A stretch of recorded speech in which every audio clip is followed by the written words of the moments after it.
a hypothetical because you're making up Rosie O'Donnell-like scandals that says that 9/11 was an inside job. Well, why are you not allowed to ask anything about it? No, why, when you approach the government, I approached the government. I read everything possible. I watched all the hearings. You're right. I haven't read. You looked at my reading list.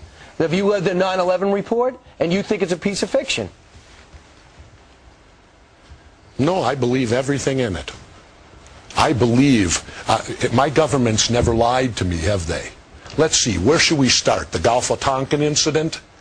Now, that took us into war in Vietnam. They've now admitted it was a lie. So 58,000 of my generation were killed based upon a lie. But that doesn't count, does it? What does that have to do with 9/11? That shows that we will lie to go to war. Mr. Kilmeade, maybe you haven't heard how hundreds of engineers, physicists, scientists, aviation experts, pilots, ironworkers, etc. have proven how the 9/11 report is nothing but utter fiction. Maybe you hadn't heard that the towers were reduced to dust and never even hit the ground. Maybe you haven't heard that there was no wreckage found in this field in Pennsylvania. Maybe you haven't heard that there was no credible wreckage found at the Pentagon. Maybe you haven't heard that the networks showed severely flawed videos and that no credible wreckage was found at the New York City site. Maybe you've never seen a real airliner crash site, because this was what wreckage from an airliner really looks like and what a crash scene really looks like. Maybe you hadn't heard that the Verrazano Bridge took a ferry boat ride down the Hudson that morning. Maybe you hadn't heard that the Empire State Building took a 3-block stroll through Lower Manhattan that morning. Maybe you haven't heard that aircraft of this type are not even capable of the alleged flight paths and velocities alleged by government and media sources. And that, in order for them to fly the velocities they are alleged to have been flying at those altitudes, they could fly supersonic at their cruising altitude. Maybe you're unaware that jet fuel is a hydrocarbon and is not even explosive until it is compressed and vaporized, such as inside of a jet engine. Nor does jet fuel burn hot enough to melt or even weaken steel, especially 4-inch thick core columns. Maybe you're unaware that it was a Bush family-run company that handled security for the World Trade Center, Dulles Airport, and United Airlines. Maybe you're unaware that Bush is the son of a Nazi and the grandson of a Nazi, and their Nazi ties go all the way back to even before World War II. Maybe you've never heard of the Reichstag fire or the Enabling Act and how 9/11 and the Patriot Act are identical. Maybe you're unaware that Jeb put the Florida National Guard on alert so he and George could escape if everything had come unraveled right away. Maybe you're unaware that the Bushes were involved in the Kennedy assassination and the attempt on President Reagan, and that John Hinckley was in fact a Bush henchman. Maybe you've never heard of the Wolfowitz Doctrine or the Project for a New American Century, where they called for the elimination of states like Iraq, the securing of their vital resources, primarily Persian Gulf oil, and even called for a new Pearl Harbor to speed the process of transformation. And since Jesse already schooled you on the Vietnam War, let's look a little further. Maybe you were unaware that the Rockefellers, Rockefellers as in Rockefeller Center, that building you're working in, profited quite nicely from the Vietnam War, and the only reason they weren't tried for treason was the absence of a formal declaration of war. Again, a war based on a lie. Maybe you're unaware that the head of the Senate Intelligence Committee was meeting with Ahmed Mahmoud, who allegedly wired the $100,000 to the alleged lead hijacker Muhammad Atta.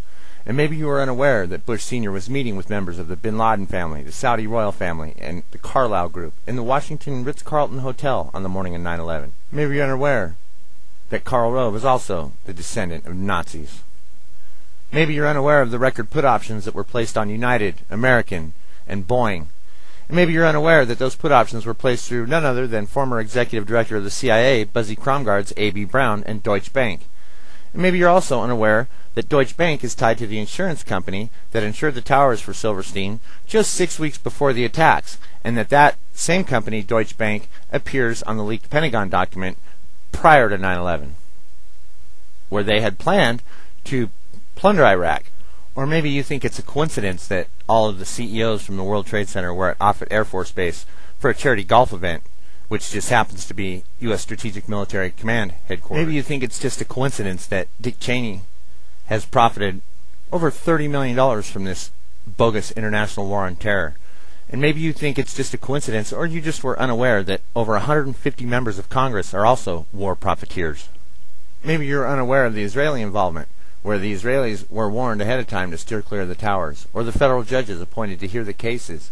Or maybe you were unaware that Jerome Hauer was the one who had John O'Neill appointed to his new job as head of security at the World Trade Center, where he died his first day on the job, and that he was on the news with Dan Rather that morning selling the official story right from the start. Maybe you were unaware that Michael Chertoff wrote the Patriot Act before 9/11, along with his communist co-conspirator Viet Dinh, or that Chertoff's cousin wrote the hit piece in Popular Mechanics attempting to debunk the 9/11 facts, or that Michael Chertoff received a nice promotion to head of Homeland Security for his role in covering up the 9/11 investigation and deporting the Israeli suspect. Maybe you were unaware that the Israelis have attacked us before, such as the Lavon affair and the USS Liberty. Maybe you missed your own network's report, where Fox reported that Israelis had been arrested that morning with a van full of explosives headed for the George Washington Bridge. Israelis had been arrested celebrating the attacks and even went on to speak about it on an Israeli talk show. Maybe you're unaware that Rahm Emanuel and Jane Harmon were caught red-handed passing secrets from the F-22 program to Israel, and that Rahm Emanuel, former head of Mossad for North America, was appointed as chief of staff to the Obama administration. Maybe you're unaware that Bush signed the 199 IWF order that threatened the FBI agents with arrest for their attempts to expose the flight school students, or that the 3 FBI agents that were key to blocking that investigation, Michael Maltby, Marion Bowman, and David Frasca, all received nice bonuses and promotions for their role in stifling the investigation into the flight school students that could have and would have obviously stopped the attacks, since there would have been no patsies. Maybe you've never heard of Sibel Edmonds, who has more courage in her pinky toenail than you will ever have in your whole body in your entire life, Brian. Maybe you're unaware that your network has ties to the Nazi Party. Or maybe you're unaware that the Pope and the Nazis and the Bushes all had a new world order in mind. So, Mr. Kilmeade, may I suggest that you update your reading list and learn a little bit more about 9/11 before you accuse former Navy SEALs and true patriots like Jesse Ventura and real patriots like Sibel Edmonds of making up stories about 9/11. Out of them. Do you want to stop because it's against the law. Don't come after me with that nonsense. Have you been waterboarded? What? Do you want me to? Have you been waterboarded? Yeah, get waterboarded, and then we'll ask you. Let me waterboard you. I'm not blowing up America. I'm not trying to destroy this country. I'm not trying to fight against democracy everywhere we go. Every time you open your mouth and advocate the official lies of 9/11, Brian, you quite simply prove you're trying to destroy this country. Have you enlisted, or are you just talking? No, am I just talking? You want me to enlist? Yeah. You don't like our armed forces? Go walk the walk. Don't talk the talk. So wait a second. So if I'm not in the military, I can't pull for America? Sure you can. Yeah, and I can't fight for America? But you ain't fighting for us. Yes.